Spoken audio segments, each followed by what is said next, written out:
Ya, demi Allah saya katakan, demi Allah, sebelum nyawa sampai kerongkongan, rizki akan datang. Rizki itu gampang rumusnya. Kalau Anda baca Quran, amalkan dengan benar, hidup gak susah. Kata Allah, kamu bergerak, saya turunkan. Rizki udah saya atur. Quran surah ke-51 ayat 22, ayat ke-22. Wa fis samai rizqukum wa ma tu'adun. Di akhirat, di langit itu rizkimu sudah aku tuliskan, aku janjikan diberikan. Saya katakan kalau Allah sudah berjanji pasti ditepati. Quran surah ketiga ayat 9. Innallaha la yukhliful mi'ad. Allah gak mungkin mengingkari janjinya.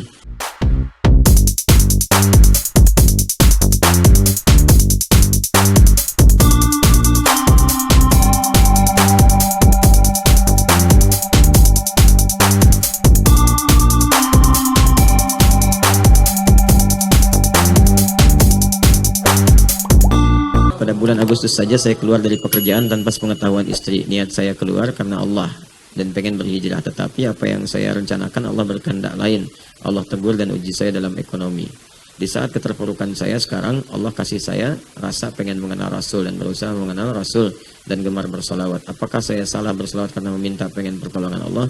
Terima kasih Ustaz. Baik, yang pertama, ini kan persoalannya kompleks. 3 ini, di pekerjaan, di rumah tangga, di solawat. Saya mau mulai di rumah tangga dulu untuk dasarnya. Rumah tangga itu kan berpartner. Bukan sendiri-sendiri. Kalau sendiri, jomblo. Nah, makanya rumah tangga jangan egois. Berpartner. Karena itu ketika Adam diciptakan, kemudian dipasangkan dengan Hawa, kalimatnya menggunakan zauj. Buka Quran surah kedua Al-Baqarah, ayat 35. Wa qulna ya Adamuskun anta wa zaujukal jannah. Zauj. Tidak pernah disebut zaujah di Quran. Tidak pernah zaujah untuk menunjukkan pasangan. Selalu zauj. Zauj. Zaujun jamaknya azwajun. Zaujah itu pakai tak nanti untuk di pembagian warisan atau menunjuk gender. Untuk khusus perempuan dalam hal praktek ibadah atau aktivitas yang tidak pernah dikerjakan oleh laki-laki. Tapi ketika menunjuk pasangan zauj. Zaujun. Zai waw jim. Apa zauj? Zauj itu asalnya kata netral. Untuk menunjuk pada pasangan yang serasi, couple. Ya, makanya orang-orang Arab selalu mengatakan kalau ada pasangan serasi walaupun beda tapi melengkapi, itu disebut zauj. When zauj tali, kemana pasangan sendal saya? Ya, zauj. Nah, sendal itu alas kaki disebut zauj. Karena walaupun beda, itu menyempurnakan. Coba cek ya, alas kaki sendal kanan dengan kiri sama nggak? Pasti beda, cetakannya lain. Yang kanan dicetak untuk kaki kanan, yang kiri untuk kaki kiri, bentuknya beda. Nggak percaya, keluar dari sini pakai kanan, itu gunakan yang kiri alas kakinya. Yang kiri pakai sama yang kanan. Silakan pakai, jalannya ngesot tuh. Ya, nggak akan lurus jalannya. Kenapa? Karena nggak akan enak. Tempatkan kanan di kanan, kiri di kiri, maka disebut zauj sempurna. Dan dalam jalan pun indah. Kaki kanan dengan kiri beda kan? Ya, dan nggak pernah egois. Ketika kanan di depan, kiri pasti di belakang. Ketika kiri ke depan, kanan menjadi tumpuan. Nggak pernah ada kanan ingin balapan dengan kiri. Nggak akan nyampe-nyampe. Nggak akan nyampe-nyampe. Gitu kan? Ya, kalau mau sama-sama lompat jadi pocong. Contoh gitu kan. Jadi sesungguhnya, zauj itu disebutkan kalimat yang saling melengkapi. Ya, bahasa tadi maksudnya canda gurauan gitu kan. Orang yang tampak-tampak, jangan dipotong video saya. Ya. Adi Hidayat berbicara tentang pocong. Bukan. Ya, jadi kanan lewat, kiri tunggu. Kiri lewat, kanan jadi topangan. Ya, jadi kalau kita kemudian kumpulkan semuanya, tarik ke dalam makna tadi. Di rumah tangga, itu harus berpartner. Suami punya masalah, istri jadikan topangan. Cerita, ngobrol, diskusi. Makanya di Al-Bukhari, nomor hadis ke-4 sampai 5 itu, dari Jabir bin Abdullah radhiyallahu ta'ala anhu, Nabi punya persoalan di awal menerima wahyu. Pulang-pulang ke rumahnya, ya, melihat kemudian di pertengahan malaikat Jibril dalam rupa aslinya. Kan sering saya katakan hadis ini. Siang-siang turun setelah periode Iqra. Iqra sudah turun, semakin gemar bertahanus datang ke Gua Hira. Ya, begitu naik ke atas, nggak dapat apa-apa, wahyu belum turun. Turun kemudian siang bolong. Siang kosong. Begitu turun tiba-tiba ada panggilan Muhammad, Muhammad.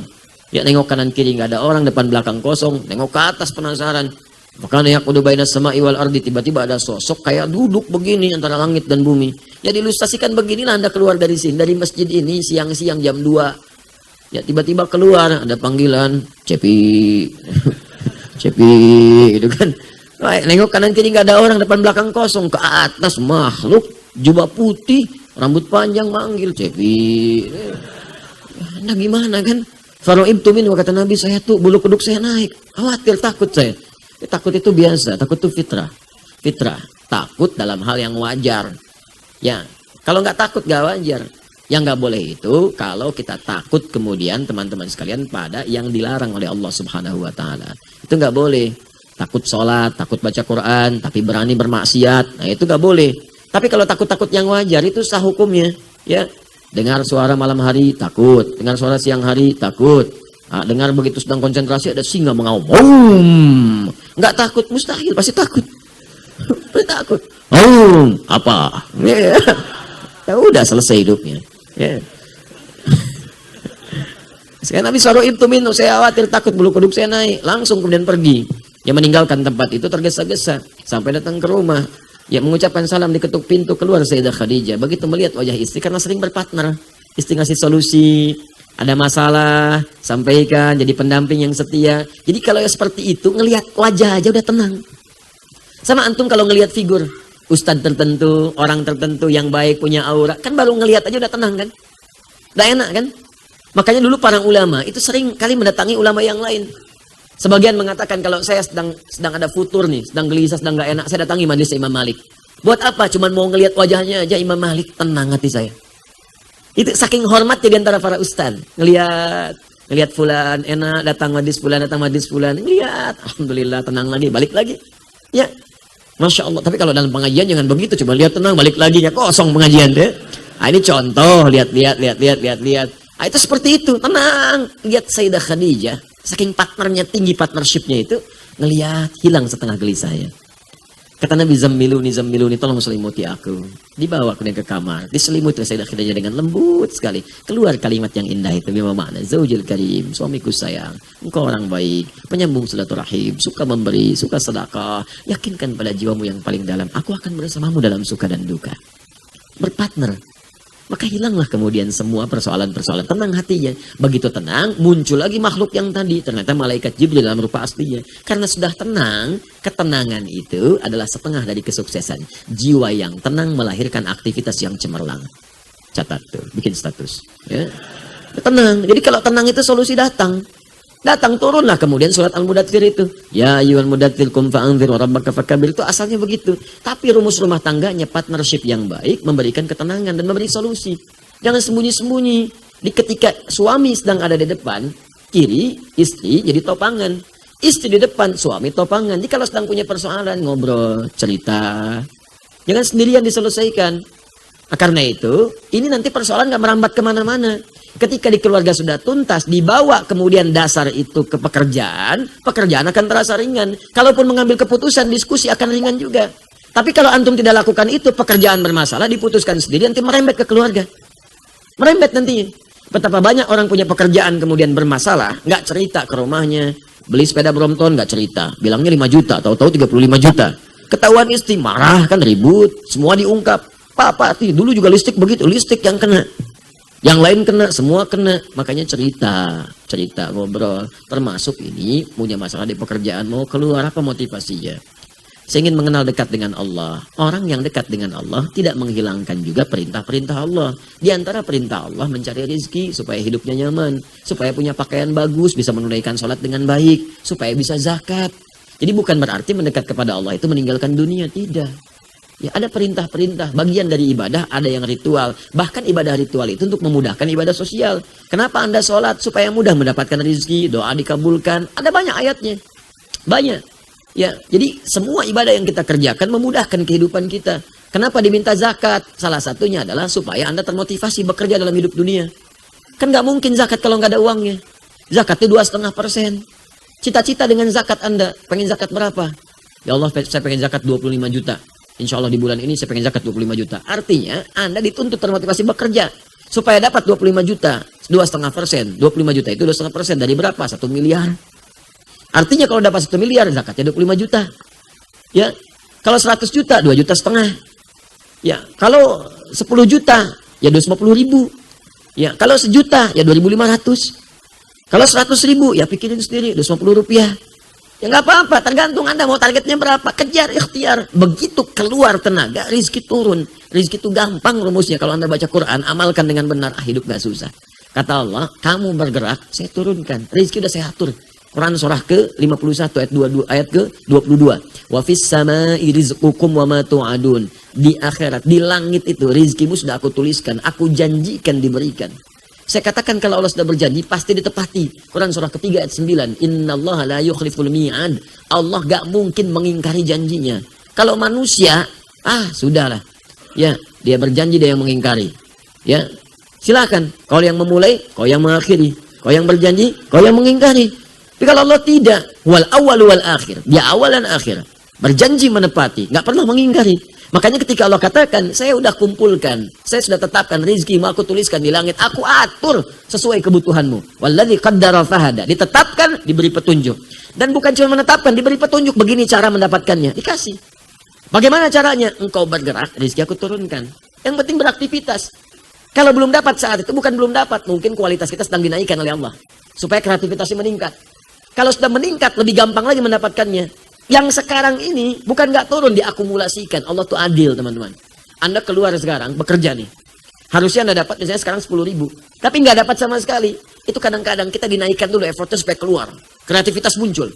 Nggak begini, lakukan begitu. Sehingga variasinya banyak. Ketika kemudian variasi sudah banyak, inovasinya banyak, dikumpulkan nanti kemudian hari, tiba-tiba hari ketiga dapat 30.000. 30.000 itu bukan hari itu saja, dikumpulkan, diakumulasikan dari yang sebelumnya. Itu dasar untuk mendapatkan 300.000, 3 juta, 30 juta, 300 juta, 3 miliar, dikumpulkan. Di ketika Anda sudah mendapatkan banyak inovasi, beragam yang hebat, kemampuan yang banyak, lebih mudah mendapatinya. Bergerak. Ya, anak sekarang kan gampang sekali, nemukan perempatan yang dapat rezeki. Nemukan perempatan. Modal peluit 1, ada yang nggak pakai peluit. Ayo, mobil lewat, 1.000, makasih Pak. 2.000, makasih bos. Jadi bos tuh 2.000. 5.000 aku saudara, makasih Om. Lihat tuh. Ya. Wah, luar biasa tuh. 10.000 aku kakak lagi. Ya. Nah, jadi Anda bergerak datang, jangan takut kok. Ya, demi Allah saya katakan, demi Allah, sebelum nyawa sampai kerongkongan, rezeki akan datang. Akan datang. Ya Anda ikut taklim aja dapat sarapan. Ya, silakan, jangan susah, nggak susah dapat rezeki. Yang penting Anda bergerak. Cuman tadi kembali cerita, ngobrol. Aku di kantor ada pekerjaan, ada aktivitas sementara. Aku tuh sedang ada kerinduan tertinggi kepada Allah. Bagaimana caranya?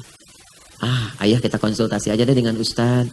Konsultasi dengan si fulan, tanyakan bagaimana caranya ingin mendekat kepada Allah tapi tanpa melanggar ketentuan Allah. Ya, kecuali kalau yang dikerjakan itu bentuknya melanggar ketentuan Allah. Maka caranya berhijrah mencari pekerjaan lain. Diskusi lagi dengan istri. Dek, berapa kebutuhan kita sebulan? Sekian. Semoga Allah ridha ya. Abang akan coba mencari pekerjaan yang lain dulu. Sambil mencari, yang ini tetap dilakukan dulu. Sambil mencari. Itu fikihnya begitu. Itu fikih, itu tahapan. Bukan tiba-tiba ditinggalkan, tiba-tiba Anda terjun bebas. Bukan begitu caranya. Ada fikih, belajar dulu fikihnya. Makanya jangan pernah menyimpulkan hukum dari terjemahan. Ada nanti turunan-turunan fikih itu beda. Beda dengan ilmu tauhid. Ilmu tauhid ada fikih, ada tauhid itu lain. Jangan menghukumi masalah fikih dengan ilmu tauhid. Tauhid itu hitam putih. Hitam putih. Fikih itu fleksibel. Ya, ta'tariyal ahkamul khamsah. Ada 5 hukum. Bisa mubah, tarik ke kanan jadi sunnah, tarik lagi jadi wajib, ke kiri jadi makruh, tarik lagi jadi haram. Jadi 5 itu. Ta'tariyal ahkamul khamsah. Tapi kalau tauhid hitam putih, ya atau tidak, qul huwallahu ahad. Sudah selesai. Enggak ada pilihan yang lain. Katakan Allah itu Esa. Allah hanya Allah yang Tuhan, yang lain bukan. Selesai, nggak ada pilihan. Terdapat perbedaan pendapat di kalangan ulama tentang apakah Allah ada atau tidak. Itu berarti belum paham tauhid. Jelas ya?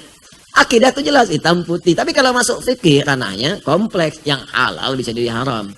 Nikah itu halal, bisa jadi haram kalau dengan pernikahan bisa menyakiti pasangan atau menjauhkan dia dari Allah. Haram hukumnya. Nanti kita menikah sayang. Ya bang, insya Allah. Bukan, kalau kamu nikah dengan aku syaratnya pindah ikut keyakinan aku. Haram pernikahannya. Wala tankihul musyrikati hatta yu'minna. Al-Baqarah 221. Jangan pernah menikah dengan perempuan yang beda keyakinan, musyrik. Ya, sampai dia mau beriman. Beriman dulu supaya rumah tangganya tenang. Itu hikmahnya. Jadi kalau banyak yang dilarang di Quran, misal ada larangan, bukan ingin memberikan beban berat kepada kita dengan larangan, bukan, tapi ingin memberikan ketenangan dalam hidup. Allah tuh Maha tahu, kamu kalau beda begini nanti ribut, repot, capek, ya, dan sebagainya. Wala amatun mu'minatun khairun musyrikati walau ajabatkum. Cari yang beriman. Walaupun mungkin dari kualitas fisiknya, wajahnya terlihat biasa-biasa. Tapi lebih baik buat kamu kata Allah dibandingkan yang tidak beriman wajah memikat. Lebih baik yang biasa-biasa. Kan cantik itu relatif dan memudar dia. Sekarang cantik, 10 tahun kemudian mulai memudar. 20 tahun kemudian sudah mulai hilang kecantikannya, memudar. Makanya orang bilang cantik relatif walaupun jelek itu mutlak, gitu kan? Nah, dia ada standar-standar. Ya. Sama perempuan juga, wala tunkihul musyrikin hatta yu'minu. Jangan nikahkan, hei para ayah, para ibu, jangan nikahkan anak perempuanmu, gadismu dengan pria-pria yang belum beriman. Kalau laki-laki jangan menikah, kalau perempuan jangan nikahkan. Ingat, karena perempuan punya wali. Kalau orang tua menikahkan anaknya pada yang tidak beriman, orang tuanya ikut dosa. Lihat kalimat Qurannya. Nah, maka di sini partnership penting, diskusi, ngobrol, konsultasi. Nah, oleh karena itu dari sini cari pekerjaan yang baik sambil berusaha meninggalkan yang ini. Jadi ketika dapat, insya Allah yang dapat itu memenuhi rezeki kita. Tinggalkan yang pertama. Ya, ambil yang ini, kerjakan dalam hidup. Kalau seperti itu insya Allah lancar jalannya. Nah, Anda sekarang dalam situasi yang Anda rasakan sulit, insya Allah tidak ada kesulitan yang nggak ada solusinya. Pertama, yakinkan pada Allah rumusnya. Quran surah ke-2 ayat 286. La yukallifullahu nafsan illa.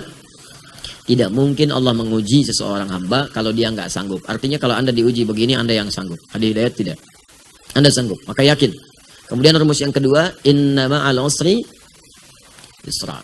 Tanamkan pada kita keyakinan paling dalam pada jiwa. Kata Allah, setiap kamu punya masalah, pertama optimis dulu, pasti ada solusinya. Ya, jadi kalau di psikologi ucapkan, ini selesai nih, pasti ada solusi. Ada masalah di rumah tangga, insya Allah selesai. Ada masalah di kantor, insya Allah selesai. Nah itu secara psikologis, membantu kita lebih optimis. Makanya ayat ini disebut al-insyirah, lapang hati. Di orang yang optimis itu lapang jiwanya. Ya alam nashrah laka sadrak wa wada'na anka wizrak alladhi anqadha dhahrak wa rafa'na laka dzikrak. Kata Allah, Muhammad, lapangkan hatimu, lapangkan. Makanya kalau lapang, seberat apapun beban itu akan terasa ringan, termasuk beban yang membuat pundakmu berat. Seperti angkat berat kan? Ya, angkat beban itu begitu diangkat kan semua berat. Ya dari kepala. Makanya ketika barbelnya diangkat wajahnya merah. Ya kan? Kakinya jitan, tangannya susah, semua berat. Itu dilukiskan kata Quran, ada orang yang akan menanggung beban kehidupan saking beratnya, dari kepala pusing sampai kaki lunglai. Tapi kalau hatinya lapang, itu akan terasa ringan. Ringan. Kata Allah, ingat bukankah dulu aku berikan yang baik-baik. Jadi kalau sedang ingat susah, ingat yang senangnya. Coba hidup kita itu, daripada susahnya kan lama senangnya. Ya kan? Coba kalau diingat lama senangnya. Kalau seperti itu, ingat ringan hidup kita itu. Ringan. Nah kemudian setelah itu cari wasilah untuk bisa mengentaskan solusi. Wasilah pertama adalah mendekat kepada Allah. Bagaimana caranya? Dengan meningkatkan ibadah. Takwa tadi. Wa may yattaqillaha yaj'al lahu makhraja wa yarzuqhu min haitsu la yahtasib. Quran surah 65 di akhir ayat kedua, di awal ayat ketiga. Kata Allah, tingkatkan takwamu kepada Allah. Dengan meningkatkan takwa itu akan diringankan persoalanmu, rizkimu. Anda mengatakan saya sedang punya masalah ekonomi. Rizki masalahnya. Kata Allah, aku limpahkan rizki bahkan dari rizki yang tidak engkau duga. Bagaimana caranya? Tingkatkan takwa. Cari kalimat takwa di Quran. Banyak takwa itu. Puasa bagian dari takwa. Ya ayyuhalladzina amanu kutiba alaikumusiyam kama kutiba alal ladzina min qablikum la'allakum tattaqun. Al-Baqarah 183. Salat bagian dari takwa. Zikir bagian dari takwa. Tahajud, cari semua jenis salat. Mulai sekarang yang tadinya salat fardu tambah tahajud. Tambah duha, tambah syuruknya. Tambah rawatibnya, tingkatkan sholatnya. Demi Allah saya katakan, kalau Allah berjanji pasti ditepati. Kerjakan aja, nanti lihat apa yang terjadi pada diri Anda. Silakan kerjakan. Sholawat, itu bagian dari takwa. Sholawat. Man shalla alayya salatan wahidah, sallallahu alaihi asyar salawat. Siapa yang sholawat kepadaku, kata Nabi, sekali, maka Allah akan membalasnya dengan 10 kali. Ya. Sholawat pada Nabi. Memuji Nabi, muliakan Nabi. Sholawat itu tanpa putus. Maksudnya kalaupun Nabinya wafat, sholawat tetap terjadi. Makanya dalam sholat kita sholawat. Silakan dalam sholat kan sholawat kan. Allahumma sholli ala Muhammad wa ala ali Muhammad. Itu sholawat. Jadi ketika kita sedang bersolawat, Allah berikan sholawat. Sholawat kita kepada Nabi itu beda dengan sholawat Allah kepada kita. Awas, sholawat maknanya dari Allah itu. Sholawat dari Allah maknanya satu, bisa ampunan dosa. Kedua, pemberian rahmat. Ketiga, pengabulan doa. Di orang yang banyak sholawat, Allahumma sholli ala sayyidina Muhammad, sholli ala sayyidina Muhammad, sholli ala sayyidina Muhammad. Dalam hidupnya banyak sholawat. Itu oleh Allah akan diberikan kemudian penjagaan. Ya, diampuni dosa artinya dijaga dari maksiat. Diberikan rahmat, dijaga dari yang mengganggu. Ahli sholawat. Makanya itu bagian dari wasilah. Quran surah ke-5 ayat 35. Ya ayyuhalladzina amanu ittaqullah. Ya orang-orang beriman bertakwa kepada Allah. Wabtaghu ilaihil wasilah. Cari wasilah. Tawassul. Untuk mengentaskan persoalanmu. Dengan doa, dengan sholawat, dengan sholat, dengan macam-macam. Dan sholawat itu jamaah dari kata sholat. Jamaah dari kata sholat. Makanya saat Anda haji ada bus sholawat, bis sholawat. Bis sholawat itu jamaah dari kata sholat. Maksudnya bis yang mengantarkan Anda untuk sholat ke Masjidil Haram. Bukan bisnya sholawat. Masuk situ bisnya sholawat. Allahumma sholli ala sayyidina Muhammad. Bukan. Ngantarin Anda sholat. Ya, jelas ya? Jadi kalau Anda ingin sholawat silakan. Ya, kemudian setelah itu sholat. Sholatnya kalau bisa jamaah ke masjid, cari, terus kenalan dengan teman-teman, ya diskusi, mungkin di situ akan bertemu dengan solusi Anda, insya Allah.